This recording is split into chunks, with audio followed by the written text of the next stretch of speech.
Halo buat teman-teman, belakangan ini ya terjadi perseteruan antara saham Antam dan saham BRIS, di mana kedua saham ini berlomba-lomba untuk mencapai harga maksimalnya.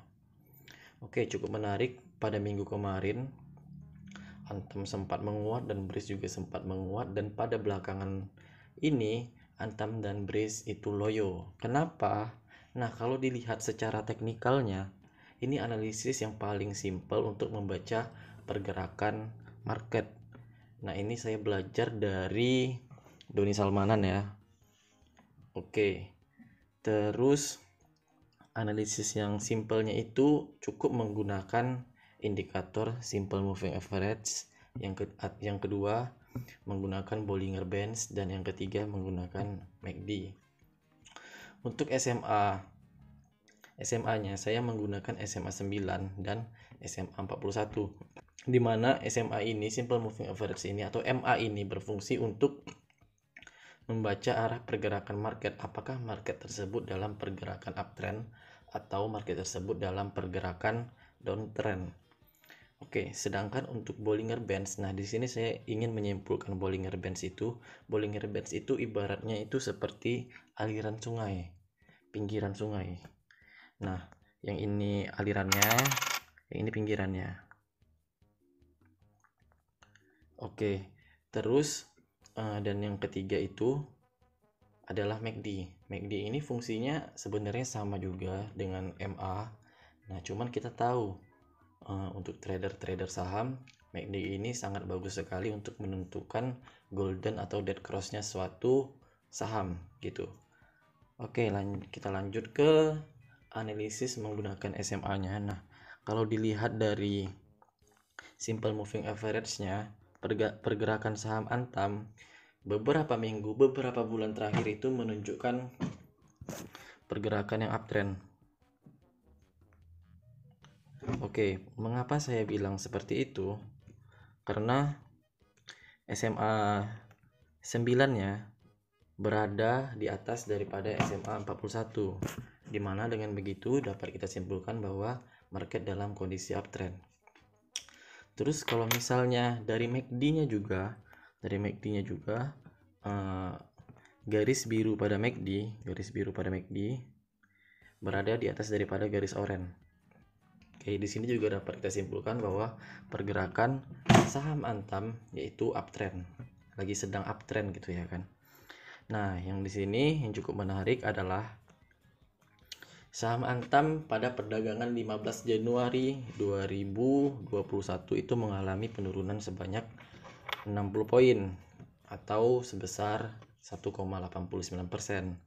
Nah, kenapa Antam menurun? Yang menjadi pertanyaannya itu, ya kan? Mengapa semalam Antam menurun? Padahal kemarin Antam ini newsnya itu sangat bagus semua, sangat luar biasa semua. Terus pada pagi harinya harga nikel dunia juga cukup tinggi. Nah, tapi mengapa harga Antam itu menurun? Oke, di sini saya akan membahas secara teknikalnya menggunakan Bollinger Bands. Tadi kan sudah saya bilang Bollinger Bands itu ibarat sungai. Nah, ibarat sungai, ini pinggirannya dan ini aliran sungainya. Oke. Nah, jadi prinsip dari Bollinger Bands ini, ketika si candle ini ketika si candle ini candle nih, ini candle, nah, ketika si candle tersebut melewati batas pinggiran sungainya, nah, maka candle tersebut akan berusaha masuk ke dalam alirannya lagi. Maka candle tersebut akan berusaha kembali ke dalam lagi gitu. Prinsipnya seperti itu aja. Untuk Bollinger Bands ini sangat gampang sebenarnya. Oke, nah, jadi sebenarnya harga saham Antam ini turun kalau untuk analisisnya itu wajar gitu kan, karena kalau dilihat dari Bollinger Bands-nya, dia udah keluar jalur pada perdagangan 14 Januari 2021. Jadi sangat wajar untuk perdagangan 15 Januari dia masuk dulu ke dalam. Oke, terus kalau misalnya kita lihat juga perpaduan Bollinger Bands dan SMA. Nah, seperti ini. Pokoknya teman-teman jangan khawatir ya. Selama candlestick ini berada di atas garis MA9 yang berwarna biru, maka pergerakan masih akan terus uptrend. Nah, gini loh.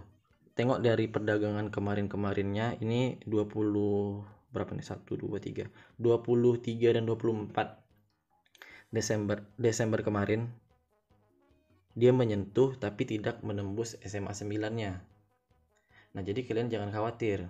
Bisa jadi untuk perdagangan hari Senin, Selasa, saham Antam ini akan menutup gapnya di sini. Di range harga kalau nggak salah 2.700 sampai 2.800-an gitu kan. Jadi kalian pokoknya jangan terkejut karena pada dasarnya gap pada saham ini harus ditutup gitu kan. Saya juga baru tahu karena pada dasarnya gap ini harus ditutup. Jadi kalian jangan khawatir, kemungkinan saham Antam ini bakal koreksi sedikit setelah naik panjang gitu kan. Koreksinya itu ya yaitu untuk menutup si gap ini gitu. Oke, untuk saham Antam sih kayaknya seperti itu. Pokoknya saham Antam untuk saya pribadi, saya juga invest di sini. Kita optimis bahwa saham Antam bisa mencapai harga tertingginya pada bulan-bulan berikutnya. Pokoknya jangan khawatir, selama news masih bagus, selama harga nikel masih bagus, selama pokoknya ada berita-berita yang bagus, ya udah kita nggak perlu khawatir gitu ya kan. Jangan sampai saham ini mengganggu keseharian kita, ketenangan kita sehari-hari gitu kan. Masa ya misalnya kita bermain saham ini kan, kita udah masang saham Antam, kita udah yakin invest saham di Antam, udah yakin kan, kemudian beberapa hari kemudian kita gelisahnya kenapa? Karena harganya semakin turun. Seharusnya dari kita pribadi kita nggak boleh seperti itu. Nggak ada namanya ketika kita udah yakin invest kita gelisah.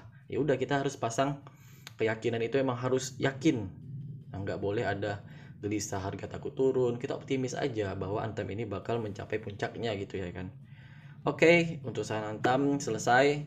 Kita lanjut ke saham BRIS, teman-teman.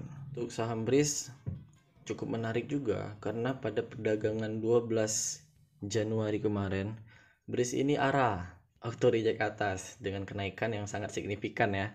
Nah, kenapa di hari-hari setelah dia arah dia turun? Nah, pada prinsipnya gini, pada prinsipnya itu setiap saham ya, untuk setiap saham setelah dia naik panjang dia bakal istirahat. Setiap dia turun panjang dia bakal istirahat. Seperti itu. Nah, jadi ya wajar aja BRIS ini dia istirahat dulu karena sudah naik panjang. Ditambah lagi kalau misalnya kita lihat di Bollinger Bands-nya gitu kan, di Bollinger Bands. Nah, prinsipnya tadi sama. Ketika dia udah keluar jalur, dia bakal masuk lagi. Itu aja sih sebenarnya untuk analisis hari ini ya. Analisisnya gampang untuk membaca pergerakan harga untuk kedepannya. Nah, jadi gini. BRIS ini pada 12 Januari dia telah jauh keluar melewati pinggiran dari Bollinger Bands-nya. Nah, kemudian di hari-hari berikutnya BRIS mencoba masuk kembali ke dalam Bollinger Bands-nya. Nah, prinsipnya seperti itu. Ketika candle udah keluar dari Bollinger Bands, dia bakal masuk lagi. Ya pokoknya kalian jangan khawatir lah. BRIS ini sama juga dengan Antam, emang lagi hot-hotnya gitu ya, emang lagi trendingnya. Apalagi BRIS ini ya pengen merger gitu ya kan, udah pasti merger di bulan depan gitu. Pokoknya jangan khawatir lah, BRIS ini bakal menjadi mungkin the next BBCA gitu. Ini kalau dilihat dari pergerakan sahamnya ya masih dalam kondisi uptrend. Pokoknya kalian jangan khawatir kalau misalnya BRIS koreksi ya wajar. Ditambah lagi kan koreksi ini koreksi yang halus gitu kan. Nah, nggak ada gap, nggak ada yang perlu ditakutin lah untuk si BRIS. Pokoknya di 2 minggu terakhir ini nggak ada gap, si BRIS nggak ada gap, jadi kalian nggak perlu khawatir, tetap optimis saja. BRIS bisa mencapai angka 4000 plus. Bahkan sekarang BRIS ini yang saya dengar-dengar dia akan melampaui teman terdekatnya yaitu BRI, ya kan. Jadi ya buat teman-teman ya optimis saja, kedepannya bakal lebih baik gitu. Oke, untuk untuk analisa teknikal hari ini, postingan pertama ini yaitu ada 2 saham, yang pertama Antam, yang kedua BRIS. Nah, saya menggunakan 3 indikator ini agar teman-teman yang baru belajar juga dapat mudah memahaminya. Istilahnya dalam untuk menguasai arah pergerakan market gitu kan. Setidaknya kita tahu market itu bergerak ke atas atau ke bawah. Nah, jadi buat teman-teman, pokoknya kalian jangan gelisah lah dengan saham yang udah kalian yakinkan, dengan saham yang udah kalian investkan. Kalian itu harus yakin aja, harus optimis, saham yang udah kita pilih ini bakal mencapai harga maksimal, harga maksimumnya gitu. Oke, dan jangan lupa juga, saya juga mengingatkan kepada teman-teman, pokoknya jangan rakus. Kalau misal dari lubuk hati kalian udah pengen TP, ya udah TP-in aja, nggak usah kalian tunggu nanti, jangan kayak gitu. Oke, demikian dari saya. Wassalam.